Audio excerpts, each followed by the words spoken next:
assessments, but then QA would want to rest assured that, that these learning resources are applied and they are available to students, usually through Wi-Fi or through a login that they can have access to, and then the library, etc. So the learning resources are important. These are not, we just discuss animals, these are actually learning resources in terms of IT.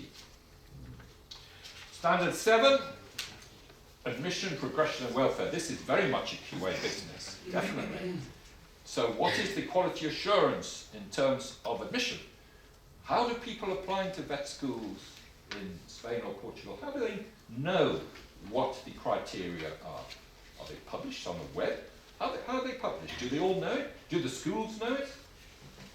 There are some vet schools I've visited that have regular visitations from schools. The schools will actually come, or sometimes the teachers from a wider area will come and there will be a talk given to them on veterinary schools and veterinary education and what's it like to be a veterinarian. That actually is really good QA, that you are trying to get to the kids before they apply, and do they really want to apply, and do they know what they're going to be applying for, and what is the standard. So student admission, there's quite a lot of QA in that. Once they get here, and then progression. This varies from nation to nation. There are some schools where they have to take a huge amount of students. Look at Liège, for example. You have to take a lot of students by national rules in first year. And they will stay for 3 years. So Ghent is the same in Belgium. So the national rules mean that a lot of kids will come in and do a bachelor's course for the first 3 years. And it's only after that you then get a big, only a few, you get a big cutout. Only a few then progress to the next 3 years.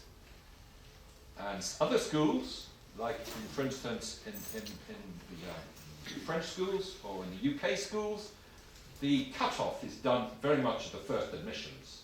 You only take students then you will see through. So your progression will depend on the type of course you run. But whatever it is, you have to have the statistics to show how they progress and the QA, and if things don't go as you hope, what have you done to rectify it on it? And again, we'll come back to that a little bit later on, if my voice holds up. Right, and the welfare is obviously an important area in terms of what the welfare of students, both in their accommodation and their counselling or other things that happen. And that is seen as QA. If a student has problems, do you have a system of personal tutors that can discuss problems with students and help them? Can students get access on complaining about a course? There's a lot to do with the welfare of students. And again, on the QA happens if students do complain. What system do you have for listening to their complaints?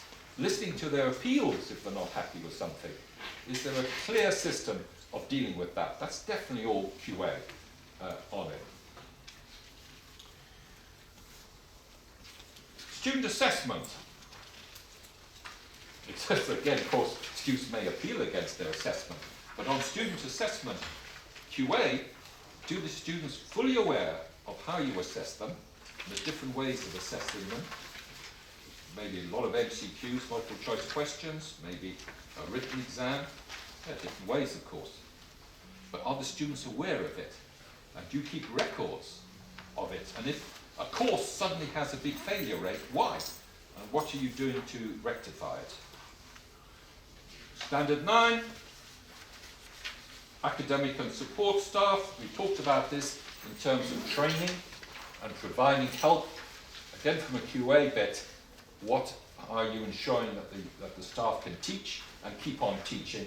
And also this refers to support staff. Do you have any support for your support staff, helping them in their own professional advance?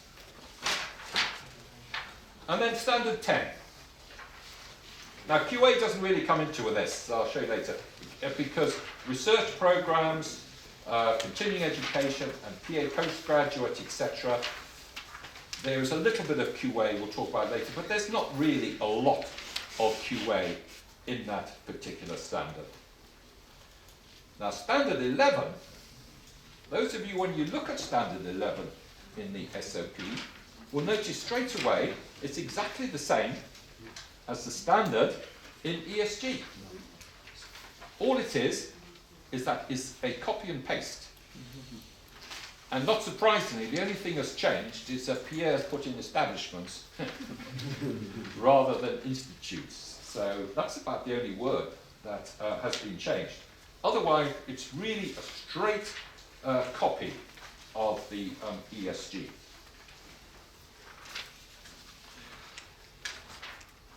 Right, so that's the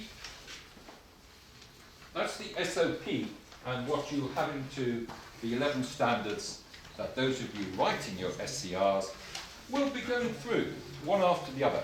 And there'll be a lot of people working on those SCRs, not just from the QA point of view, but just saying what you do. But those of you who have a QA influence will need to look at it.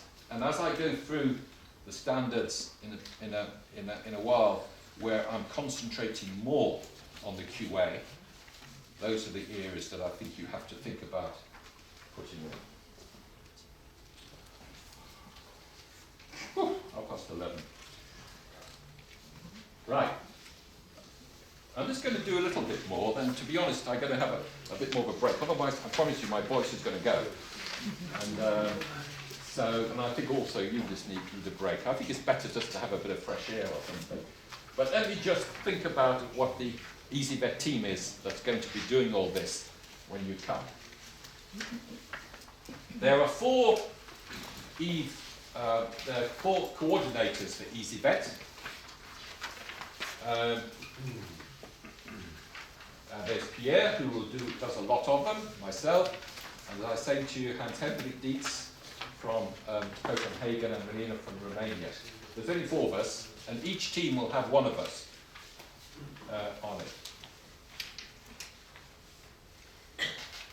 Then, as you will notice from the SOP, there are the different standards, and each member of the team will be responsible for assessing a number of them. So there'll be a member of the team who is more a basic scientist, there'll be a member of the team who is clinical science, and a member of the team who's a practitioner as well, all these different members. But they will split it up amongst them. But one team member out of the 8 is appointed because his or her own experience in QA. And this is an area where we're a bit short of these QA experts because we're just starting this. So please think of volunteering if you have got some interest and experience in QA, because we are really quite, although we do have 200 plus experts, not that many of them have a working knowledge of quality assurance. So, it's obvious, isn't it, that the establishments, the schools, must develop their QA strategies within the school generally, and secondly, you've got to report on these QA strategies that you have developed on each of the standards in your SCR prior to a visit, before the visit. The QA expert that will be coming, these are the standards that he or she will be looking at in more detail. They certainly will want to look at standard 7, that I've just mentioned. The admission, progression and welfare of students, because that is a lot of quality assurance is wrapped up in that standard. They will certainly be interested in standard 8 on the assessment of students. All the different types of assessments that you do, students aware of it, what are the results, what is the feedback to students when they fail, or all those stuff on assessment. There is definitely a lot of QA in that, which you probably do anyway. I bet you do this anyway. Do you report it? Is it in your SCR and available? While I'm on SCR, by the way, don't forget that SCR is something that the team will have for a month or two before the visit. On the visit, they will have a base room. Please make sure within that base room are documentation that actually will show that what you say you do, that there is this QA. It does not matter at all. The team will assume that in Spain it will be in Spanish, in France it will be in French. Yeah, of course. But the fact it's there and the liaison officer may be able to point to it, no one's expecting any sort of translation at all. It's in the English is in the SCR, but the proof of it in the base room, just make sure it's well organized in the base room. All the information is there and is tabulated so the visitors can have a clear look at what is available. And if they want translation, they can call on liaison officer to help. But the only thing that needs translating is the actual numbering of what the different documents are. Nothing else. Right, sorry, I just thought I'd mention that. That's important. The QA expert will also be obviously looking at standard 11, which is the whole QA in the other standards. And we'll come back again to that in a little while, but standard 11 is the outcome assessment and QA. We would have the English word as summation, a summary of everything that happened in QA in the other standards.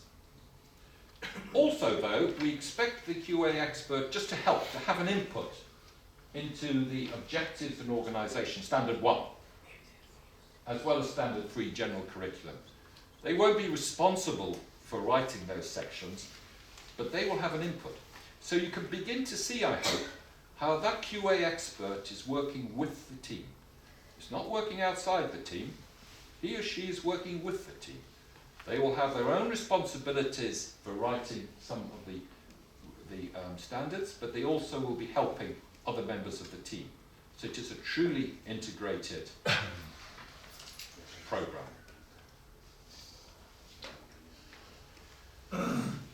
So, standards. How do we ensure that QA is embedded in each of the 10 standards? And then what about standard 11?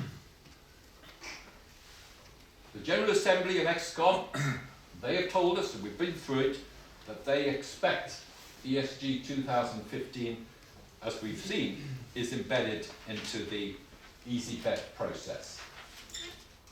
We can't do anything about the Uppsala SOP.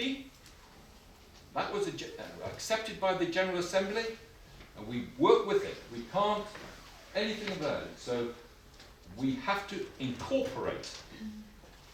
We have to incorporate this implementation of Uppsala SOP into the easy vet visitation process. Right. Now I'm going to stop here because this next bit goes on a bit because I'm going to go through each of the standards in one. So I suggest we just have a break. I'm going much faster than I thought I would, but does anyone have any sort of general questions or thoughts on it? Or if anyone wants you to ask me some questions in the break, feel free, by the way. Whether I can ask them or not, I don't know. But I myself would like a bit of a break for a bit before we start on. Otherwise, you're just listening to me rattling on as we say in English. Okay, let's have a break for a bit.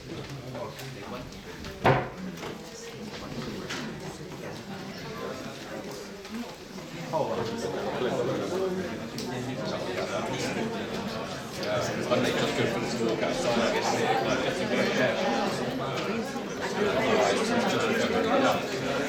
20 minutos, en 20 minutos aquí, por favor.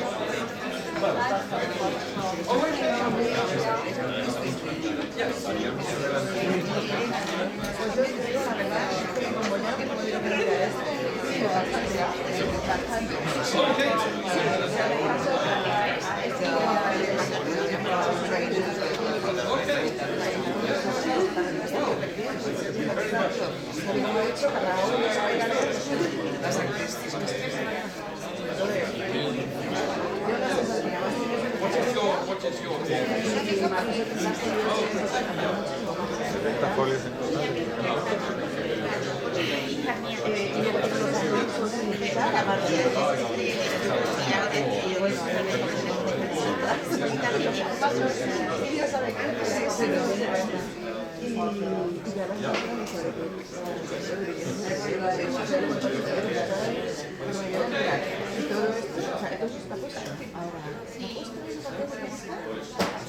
Pues yo creo que sí, pero eso de queda.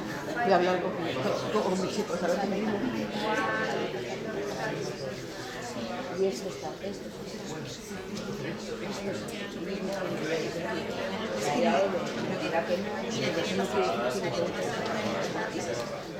La tengo aquí a mi ladito,